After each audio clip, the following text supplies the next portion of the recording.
Hey, Mike with Nerd Problems Gaming here, and today's video will be ranking the best Final Fantasy games. Now, obviously, there is a ton of Final Fantasy games available. You've got the spin-offs, you've got sequels, but this video I really want to just stick to the mainline games, so 1 through 16 at this time. But with that said, let's jump into the list. I think I might ruffle some feathers right out of the gate here, but I am going to place the original Final Fantasy on the NES into S tier. Now, I know it has some drawbacks, maybe some flaws to the game. It's got some user interface issues in the sense that, if you kill a monster, it doesn't automatically go right to the next monster. It can be an ineffective attack. There's a limit on capacity for your inventory. You have to buy potions one at a time. Different things like that, but outside of those things, which I think were just more limitations at the time the game came out, this is one of my favorite games of all time. I really like the replay value of the game. You start off the game, you'll be playing as the 4 Warriors of Light, trying to stop the evil Chaos and the 4 Fiends.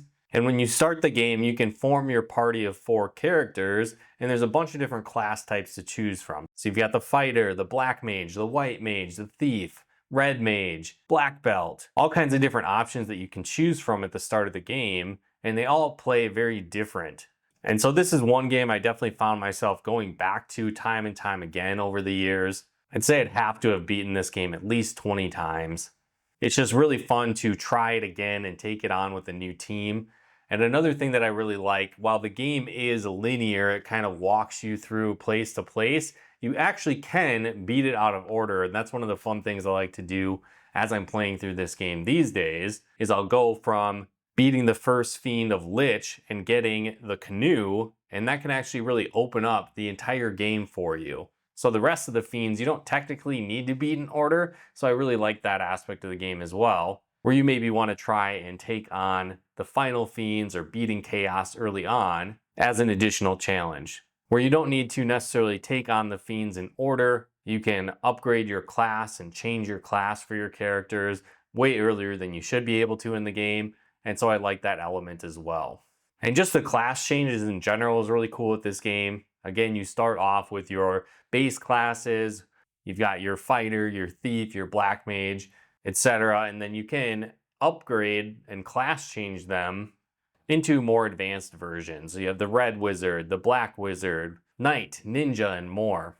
And so again, I really like that element to the game as well. And so despite its flaws and some of the user interface issues, I still think this is my favorite game of all time, and that's why I'm throwing it in the S tier. Now, jumping into the next game, Final Fantasy II, this one didn't actually come to the US till many years later. The first time I remember seeing it was, there was an anthology collection, I believe, on PlayStation 1. The one I think I liked the best was the Final Fantasy 1 and 2, Dawn of Souls, which was really a remake and remaster of the first Final Fantasy and Final Fantasy II for Game Boy Advance. Now, this game is pretty unique. I'm going to throw this one in the B tier, though. I definitely like this game. I enjoyed playing it for the first time, but it was really different level up system to the game where your character's really powered up based on the activities that you did. So if you attacked with swords a lot, eventually your swords would strengthen.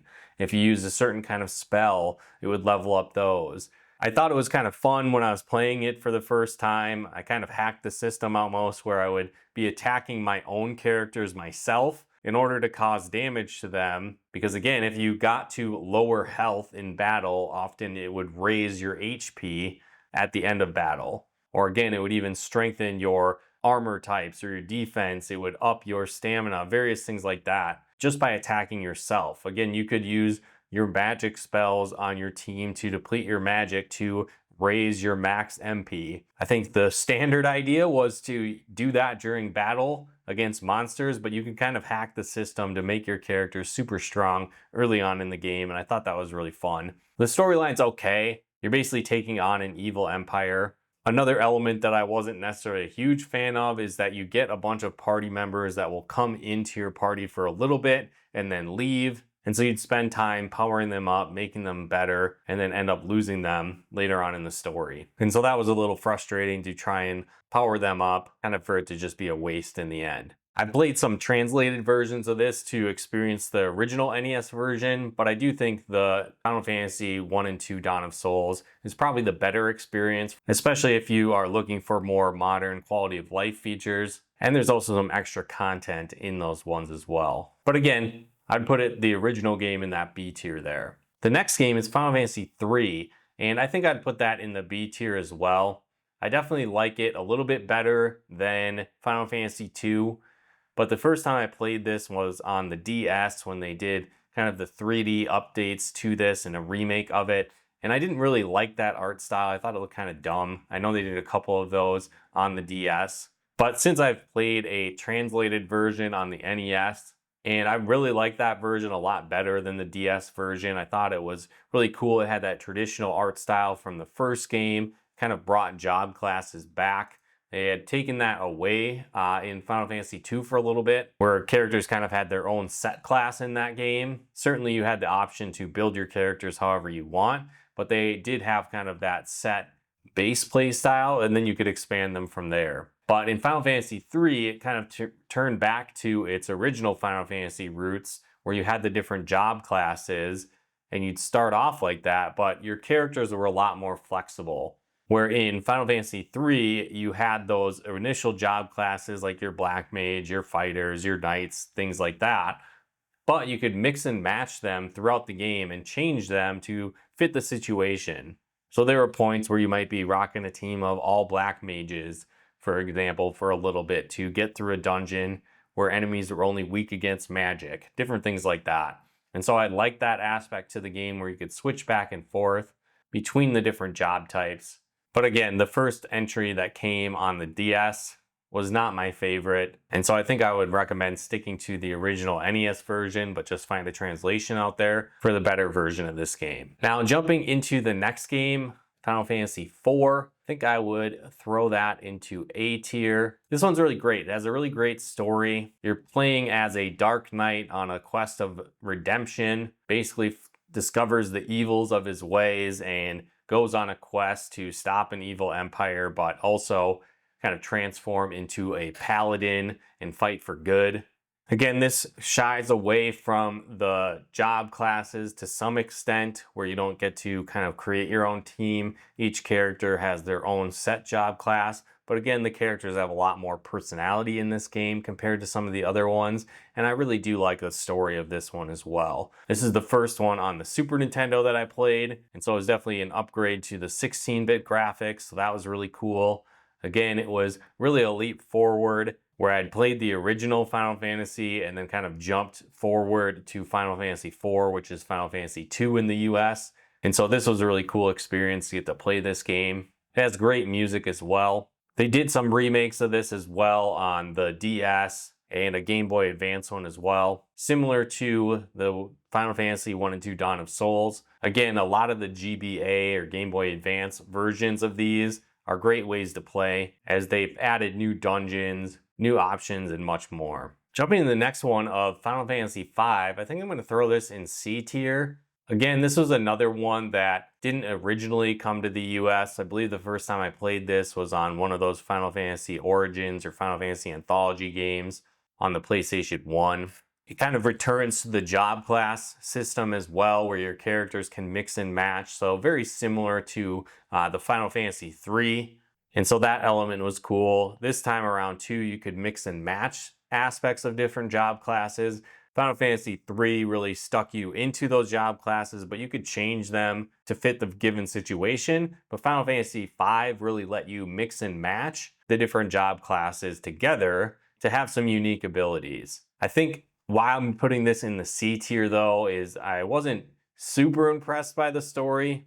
And I think it got a little bit too grindy trying to unlock everything in this one compared to some of the other games. It is fun, but it's definitely not one of the best. So again, I think I'm going to throw this in the C tier here as well. Now the next one, Final Fantasy VI, I think I'm going to have to put this one in the A tier. I know this is a lot of people's favorite. I did like the story of this one. There's a lot of different branching stories that kind of come together, and you'll form different parties around the world to stop the evil empire and Kefka. And it really dove deep into kind of the summon monsters element of this game. They're called espers in this one. And you'd be able to equip different material to learn new abilities for your characters permanently. So that was kind of cool, but it did revert more to characters having sort of their own specific job class versus some of the other previous ones where you could sort of transform any character into any class. This one had some hidden characters as well, which was really cool that you could eventually unlock, like Mog and a Yeti character and some others as well. It had great music and a really cool art style. And it is one of my top Final Fantasy games, but doesn't really come to that S tier for me. Moving on to Final Fantasy VII, I think I'm going to definitely have to put this one in S tier.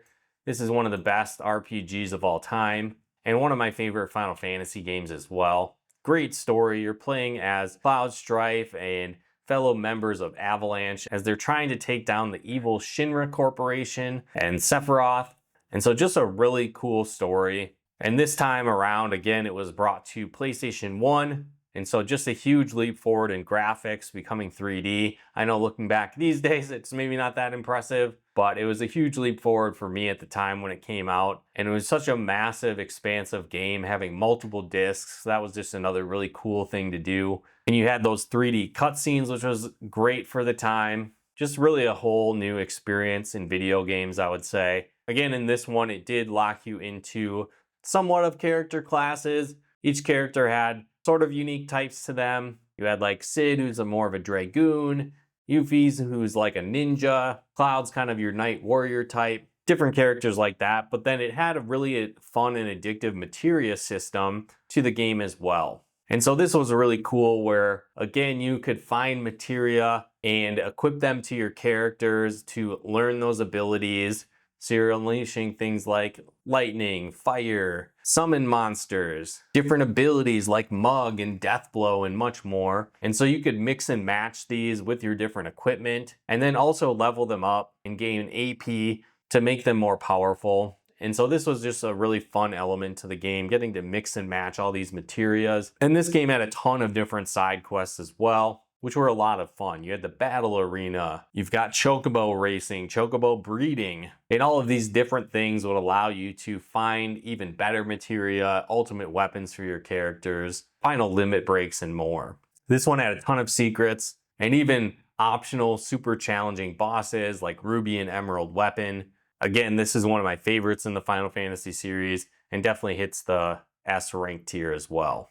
Jumping to Final Fantasy VIII, I'm going to have to put this one in the C tier. Just not a huge fan of this one. I felt like it was a big letdown from Final Fantasy VII going to Final Fantasy VIII. I did enjoy some of the gameplay elements to the game, but it just had a weird system to it where you're like drawing magic from enemies and then using it back on them. I did remember liking the card game in this one. I thought that was a lot of fun as a little mini side game that you could play. And I did like leveling up the different summons and kind of adding them and their abilities to your team, but the storyline was just so weird with this game. It's one maybe I'll have to revisit again, but playing it as a young teenager, it just did not resonate with me, and I did not enjoy it that much. So I think it's going to get a C tier. I remember enjoying the gameplay, but the storyline just did not keep me interested in the game. Jumping to Final Fantasy IX, I think I'm going to have to throw this one in the A tier. This was one of my favorites in the series.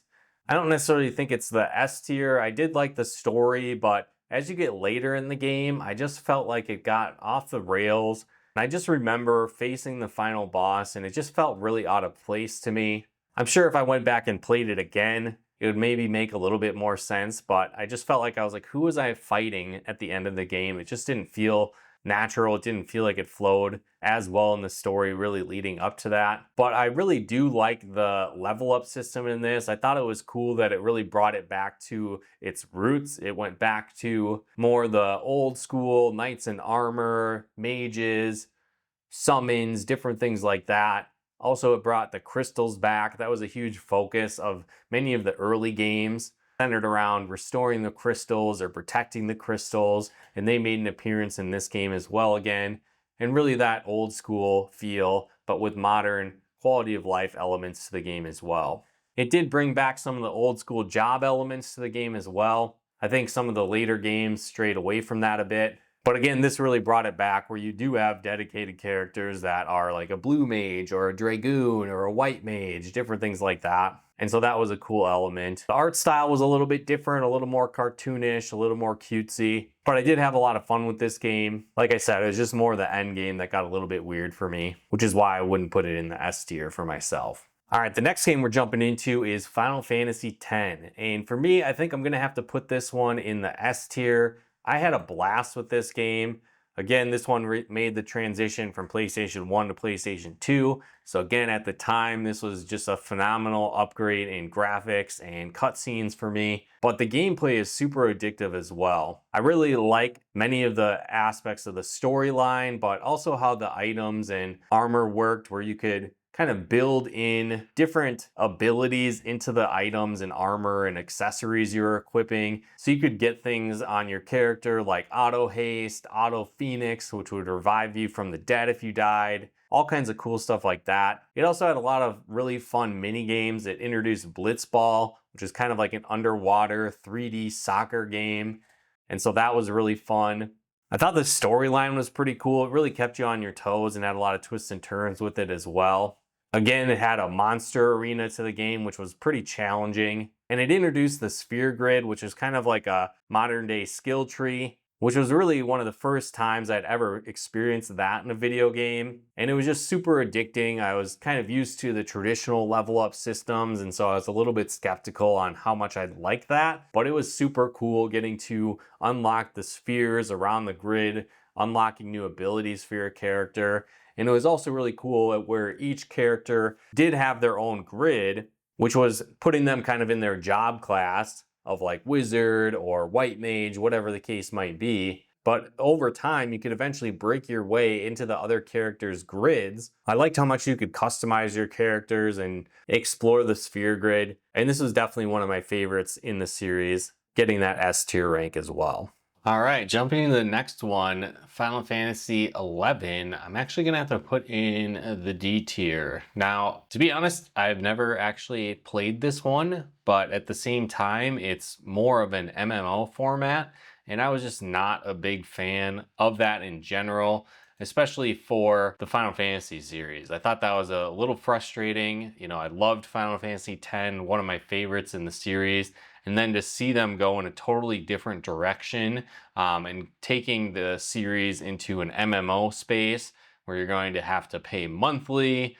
You can't just buy the game. You need to be online all the time. Just not a fan of that, really in general. There's really only one MMO I've ever played that I played hardcore and got really into, and that was Phantasy Star Online. But I think why I like that one so much is it had offline co-op, local co-op as well. And this was not like that. This was more of like a World of Warcraft, playing online, and just not a fan of that genre in general. And so while I haven't extensively played the game, I know a lot of people like it and like that element of being an MMO. It just was not for me. And so I'm actually going to skip ahead a bit here as well and throw Final Fantasy XIV in that same bucket. Again, this is another one I haven't played or really gotten into. I'm sure they're great, but for me, I'm just not looking for an MMO in a Final Fantasy series. Or if I were, I think they should have just made it Final Fantasy Online, not throwing it in as a mainline numbered game in the series. I thought that was really weird. I don't know why they made that decision. Again, up to this point, you had 10 games in the mainline series that were all just turn-based RPGs, and then you're throwing it into the MMO online space and making it the mainline numbered game. I just wasn't a fan of that at all. And so for both of these, I know I haven't played these, so they're probably good games, as I said, but just the MMO style in general, not something I'm a fan of. Now, moving on to Final Fantasy XII, I think I'm gonna have to put this one into the C tier. I did like this one to some extent. I thought it had an interesting story. You're playing as kind of sky pirates or airship pirates, and so that was kind of a cool concept. I also like that this game tied in the world of Final Fantasy Tactics. That's definitely one of my favorite Final Fantasy games, and so it brought that world into play. And so I thought that was cool, getting to see some of the monster types and character types and kind of that world expanded and explored more. I thought that was interesting. But the combat in this game was a little bit weird. It was almost like a real-time strategy element mixed with turn-based. And it was just a really unique combat system, but didn't really hit home for me. Again, it wasn't quite action combat. It wasn't quite turn-based. It was almost like characters had a little time gauge. You only really controlled one character at a time as well. And your other party members were more AI controlled. And I just didn't really like that at the time. And so I wasn't as big of a fan of the combat system in this game, but it also did bring sort of a sphere grid skill tree back to the gameplay level up mechanic. And again, I was a huge fan of that in Final Fantasy X. And so to see that come back in a similar fashion in this game was really cool. So I did like that element to it. But I just think the combat was a little bit too weird for me. And so that's why I'm putting this in the C tier. Now when it comes to Final Fantasy 13, I think I'm gonna have to go C tier as well, but this one's borderline. It could be B tier for me. I did like this game. I thought the storyline was pretty cool. I liked Lightning as a main character, kind of a badass heroine, which was really neat. I think the combat was fun, and I just really remember diving super deep into the player's guide of this game, trying to strategize how I wanted to build out my characters and level them up. But I also feel like the combat felt a little slow in this game. I did like that it brought it more to turn-based elements compared to what Final Fantasy XII was like. And I did like how the characters leveled up. And it was kind of a cool futuristic setting to the game as well. And so I liked it, but again, it just doesn't stand out to me as one of the best in the series. I know they did several spin-off games to this one as well, which I played through, and it did have a cool storyline, but again, I think it's gonna end up in the C tier for me. Now, Final Fantasy 15, I'm gonna actually put this in the D tier. Now, I did play this one. This is, I think, the only one in the series that I didn't complete. Not to say that I didn't put a lot of time into this. This game I put in about 70 hours into the game, but it was mostly just doing all kinds of side quests. I got super sidetracked in this game, exploring the world, taking on different side quests, and that was certainly fun. But the main storyline of the game I just thought was so lame and boring. I just never even got past, I think, like chapter 3 or 4, super early into the game. Even though I put like 70 hours into it, I had a lot of fun doing the side quests, but I just thought the overall concept was kind of weird and dumb. You're driving a car around with a bunch of guy friends. It kind of felt like your traveling boy band going around in a Final Fantasy world. Just was a little weird to me, and I never really got too into the story. Again, something maybe I'll have to give another shot down the road, but it was not one of my favorites in the series. Combat, again, was a little bit action meets turn-based to it, leaning a bit more on the action side. And again, you did have that party element where the other players were sort of AI controlled to some extent. But again, I never really got into the characters of this game too much and the main storyline, and so that's why I'm putting it in the D tier, as it is, again, the only one I never finished completely, because I just could not get into it as much as the other games in the series. Now, the final game on today's list, I'm actually going to put Final Fantasy 16 in the S tier. You know, I really like this game a lot. I thought it had an awesome storyline. The visuals were amazing of this game. I know it took a bit of a departure from the series, kind of fully moving away from turn-based RPGs and really more into the action combat, but it was really well done in this game, and I really enjoyed it. I liked that it brought the summons and kind of the crystals and old school themes of the series back to life. The story overall was super interesting and really kept you on the edge of your seat, and there's a lot of twists and turns as well. And it kind of kept going. One thing that I kind of felt with the game is that I would reach points where I thought it was going to be the conclusion, like everything was getting super intense, it was really ramping up, and then it would continue on to a new chapter, like it just kept going. And so I felt like, not that I wanted it to end every time it did that, but I was like, this is so awesome, this is so intense, like this has to be the climax of the story.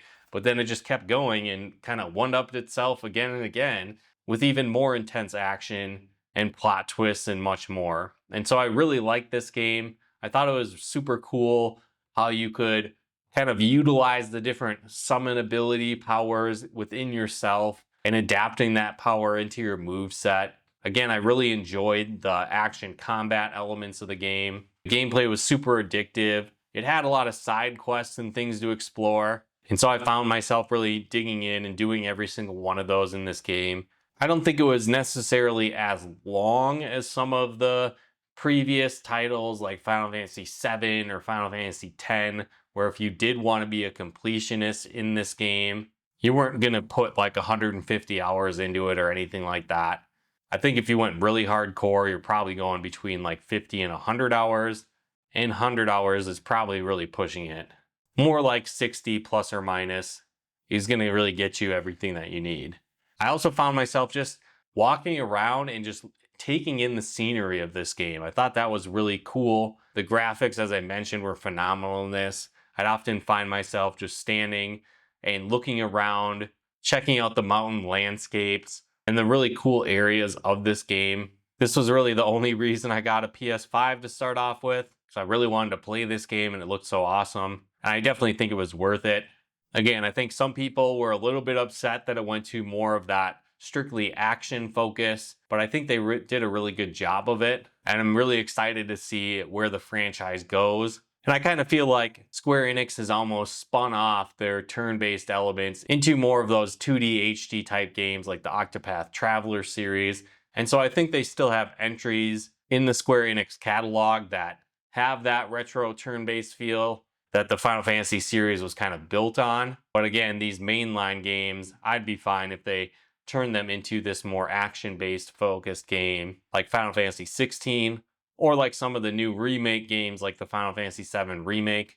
That has a really cool action turn-based combat hybrid that I really enjoyed as well. But yeah, overall, this is my take on the best Final Fantasy games and how they stack up. Let me know your thoughts in the comments below. Did I get it wrong? Are there some on this list that you think are way better than others? Let me know your thoughts in the comments below. And again, if you like this style of video, let me know in the comments below. I'd be happy to do more like this, ranking other series, or again, diving into some of the spin-off titles of the Final Fantasy series. So if you like this style, hit that thumbs up, as it really helps out the channel, and let me know in the comments below.